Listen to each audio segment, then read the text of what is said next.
Cristiano Ronaldo's playing career leaves us no other option but to speak of him as one of the greatest footballers of all time. 5 Ballon d'Ors and 5 Champions League titles is just a small part of what you may find in Cristiano's trophy room, and not to forget his countless individual goal-scoring records. However, apart from all that, Ronaldo is also going to be remembered for his temper, which was the cause of many stories and conflicts. That is why so many fans, players, coaches and pundits dislike Cristiano so much. And this video by Goal24 is about them. Those who hate Cristiano Ronaldo. But before we go on, here's our question to you. Which one of these individual awards has never been won by Cristiano Ronaldo? Serie A Footballer of the Year, FIFA Puskás Award, Euro Player of the Tournament, Premier League Golden Boot. Drop a comment if you know the answer, and get ready for watching. Ruud van Nistelrooy. Back in the early 2000s, the Dutchman was among the best Premier League goal scorers as he was playing for Sir Alex's Manchester United. But once the manager had his eyes set on bringing fresh blood to the team, Van Nistelrooy's temper became a problem. This is what another former United striker, Louis Saha, recalled. Ruud had the kind of ego. He wanted all the passes, and sometimes for the development of Cristiano Ronaldo and Wayne Rooney, it was difficult for the manager to deal with. And out of all the young players, it was Ronaldo Ruud liked the least. These two never got along, so in the end, Van Nistelrooy was thrown away from the club and moved to Real Madrid. Even when Ronaldo lost his father, he got no sympathy from the Dutchman, as instead, Ruud would bring Cristiano to tears. Carlos Queiroz, he was Ferguson's assistant at United, was probably the most supportive of all the people surrounding Cristiano, helping him get over his depression. Ruud van Nistelrooy, in his turn, found that amusing, and at one moment he went too far as he said that Ronaldo had found a new daddy. Once Ferguson heard about that, he didn't think twice before resolving the conflict in quite a simple way, selling Van Nistelrooy to Real Madrid. A few years later, however, these two met again as Ronaldo joined the club for a record-breaking transfer fee. But once that season was over, Ruud left Santiago Bernabeu and moved to Hamburg. Was it just a coincidence or something more? We'll leave it for you to decide. Fernando Torres. The 2016-17 Champions League semi-final was marked with a derby. Real Madrid played Atletico. Fernando Torres was so irritated with Ronaldo's arrogant behavior that he asked, "What's wrong with you, clown?" And Cristiano's response was, "You're about to go home, idiot." Fernando got mad, so he kept insulting his opponent. That game, however, went in favor of Real Madrid, as Ronaldo silenced the stands of Vicente Calderón with his hat-trick. 3-0 was the final score. Real Madrid won on aggregate and went through, so in the end Ronaldo did keep his word as Fernando's side got eliminated yet again. Once the final whistle was given, a brawl started. Ronaldo in his turn once again mocked the Atletico players with a gentle reminder that Diego Simeone's side got eliminated from the Champions League by their arch-rivals 4 times in a row, including 2 devastating defeats in the final that shattered Atletico's Champions League hopes in 2014 and 2016. Simão Sabrosa. For 12 years, Simão, the former Portugal captain, was representing the colors of his national team while playing for such teams as Atletico and Barcelona at the club level. Simão was a born leader and also a gifted versatile attacker. He still remains Portugal's 11th best ever goalscorer. However, there could have been way more than 22 goals if it were not for that very story from 2010.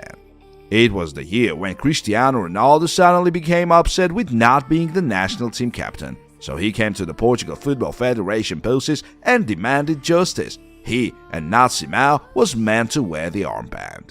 In the end, the Portugal bosses granted their biggest star's request. Ronaldo was made captain, even though it hurt Simão's feeling and made him retire from the national team despite being only 31 years old. Though Cristiano later led Portugal to their first ever Euro trophy, we suppose that Simão is still not a big fan of him, to put it mildly. Iker Casillas. It's never been a secret that Ronaldo may at times be too egoistic, trying to score by himself rather than passing the ball to a teammate. That quality was noticed by Iker Casillas' former girlfriend Sara Carbonero, and she straight up called Ronaldo an egoist. Ronaldo, as you might expect, didn't like it, so in the end he fell out with the captain as they stopped talking to each other. Casillas, in his turn, had no intention of making apologies, and that was the start of a lasting conflict. After that, there was yet another dispute in the dressing room. Casillas fell out with Jose Mourinho, and Ronaldo took the manager's side while Casillas was benched. Not for long though, as once Mourinho left and Carlo Ancelotti took over, Casillas was back in the first 11 for the Champions League campaign that brought Los Blancos the long-awaited trophy. As for Ronaldo, it wasn't the last time he had problems with teammates. Just think of the words he once said: "If everyone had my level, we'd be first." Erik ten Hag. The Dutchman was appointed manager at Manchester United last summer, and his primary task was to overcome the team's crisis. Cristiano Ronaldo was a problem from day one. Even though he scored 18 Premier League goals last season, he was not the player Ten Hag needed for his high-pressing system, as Ronaldo, aged 37, would rather save energy for his attacking moves than close down on defenders. However, Cristiano wasn't eager to stay at the club either, and while the team was preparing for a new season, the Portuguese was looking for a new club, as he wanted to play in the Champions League. His agent kept offering the striker's services to one club after another, but no one was willing to sign the 5-time Ballon d'Or winner. In the end, Ronaldo joined his teammates after the preseason was over, but Ten Hag deemed him not fit for the first 11 and benched Cristiano. His playing time was way below par, and the conflict with the manager seemed inevitable. It all happened during the Tottenham game. Ronaldo refused to be subbed in and left Old Trafford before the final whistle was blown. Cristiano was left out of the squad for training for a couple of days, and of course he wasn't happy with that. So even though he soon got back in the squad, before the World Cup, Ronaldo gave that very interview to Piers Morgan. In that interview, Ronaldo admitted his lack of respect for Ten Hag and also criticized the club's facilities, leaving the United board no option but to terminate his contract. Ronaldo later joined Al Nassr as a free agent, while Ten Hag only said he was disappointed with his former player's behavior. Bruno Fernandes. Ronaldo's teammate and compatriot Bruno Fernandes wasn't pleased with that interview either. By the time the World Cup started, Ronaldo had already terminated his contract with Manchester United, but still had to play alongside Bruno for the national team. Once Bruno arrived, it looked as he wasn't happy to see his former United teammate at all. You can plainly see the cold greeting he gave Cristiano in the dressing room. However, later, Fernandes denied his dislike for Ronaldo and said that it was just journalists making up news. But the story that happened later in the tournament spoke louder than any words. It was a group stage game between Portugal and Uruguay. Bruno made a cross, and Ronaldo started claiming that the ball touched his head before going in. The one credited with the goal was still Bruno, despite all Cristiano's objections. In the end, Portugal got eliminated in the quarterfinal stage, and Ronaldo and Fernandes haven't met each other since then. Gary Neville. Since Ronaldo made his return at Old Trafford, he faced criticism from Gary Neville, a former United captain and now a pundit, more than once. At one moment, he was so hurt that he refused to shake hands with the Englishman before the West Ham fixture earlier this season. The reason for such behavior was what Gary had said before: "I don't think that fans want to see Cristiano play. The team looks better without him, they score more goals and win points. It's a fact, his career is approaching its end, and the team will do better without him. It's time to make a decision and leave." When that very interview with Piers Morgan became public, Gary Neville once again didn't pull any punches. What Ronaldo said is an absolute disgrace. It is the end of his career at Manchester United. I don't think he wants a way back. They know they have to terminate Cristiano's contract, and that is what happened. Ronaldo's contract was terminated, and he joined Al Nassr as a free agent. Wayne Rooney. Another Englishman, Wayne Rooney, had a story with Ronaldo back in the 2000s, as England faced Portugal in a World Cup game in 2006, when Cristiano and Wayne had already been playing alongside each other at Manchester United for 2 seasons. It all started with Rooney's harsh tackle in midfield against the Portuguese defender Ricardo Carvalho. Once Ronaldo saw that, he came up to the referee demanding a red card for Wayne. The Englishman, baffled with his teammates' behavior, pushed Cristiano, and in the end was sent off, while Portugal went through. Wayne was too reluctant to forgive Ronaldo, so the one to resolve the conflict was Sir Alex Ferguson, who insisted on the players leaving it behind, or at least pretending to have done so. At the beginning of this season, Wayne, who had already retired, spoke about Ronaldo and stated that the Portuguese was reluctant to accept his aging. Cristiano, in his turn, spoke up against Rooney in that very interview to Piers Morgan. "I don't know why he criticizes me so badly.